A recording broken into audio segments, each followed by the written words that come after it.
In this lighting setup, we have two lights. We have one that's placed below the model, slightly below her chin, and then another light that's placed high above her, behind her.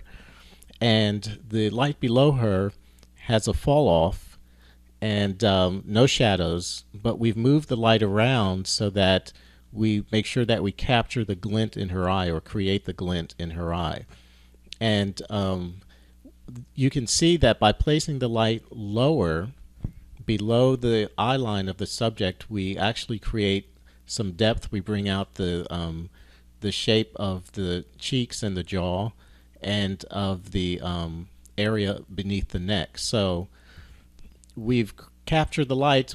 This light is not nearly as intense as this light, but we're still drawn to the eyes because the eyes are the feature that stand out in this lighting setup on her face the best.